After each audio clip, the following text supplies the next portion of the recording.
क्रियाकलाप 3। चित्र 3b के अनुसार अपने साथी के हाथ का ऊपरी हिस्सा बांध दें।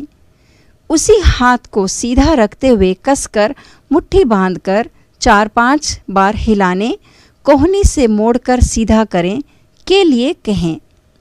अब उभरी हुई नीली नलियों पर चित्र के अनुसार अपनी अंगुलियों को रखें और दबाव डालते हुए एक अंगुली को कोहनी के तरफ तो एक को पंजे के तरफ सरकाएं।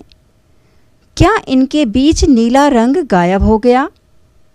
अब पंजे की तरफ से अंगुली को हटाएं। फिर प्रयोग को दोहराकर कोहनी की तरफ की अंगुली को हटाएं। रक्त किस तरफ बहता हुआ नजर आता है?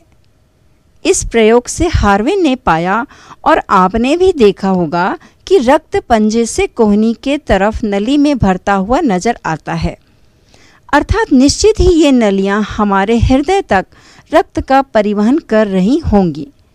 इस प्रयोग से हार्वे ने पाया कि रक्त पंजे से कोहनी की तरफ नलियों के द्वारा हृदय तक पहुंचता है।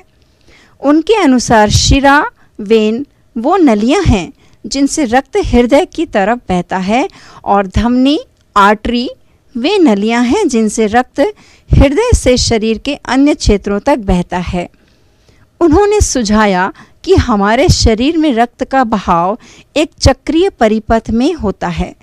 शिरा और धमनियों के बीच के संपर्क मार्ग को हार्वे दर्शा नहीं पाए, पर उनकी उपस्थिति को उन्होंने सुझाया था।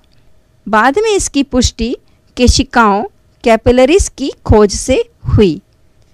हमारे शरीर में कई जगह शिराओं को त्वचा के नीचे देखा जा सकता है।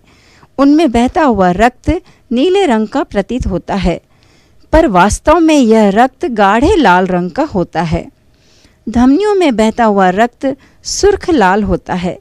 धमनियों को कुछ ही जगहों में महसूस कर सकते हैं, जैसे कलाई, कोहनी आदि, क्योंकि कुछ धमनियां ही सतही अर्थात त्वचा के ठीक नीचे पाई जाती हैं।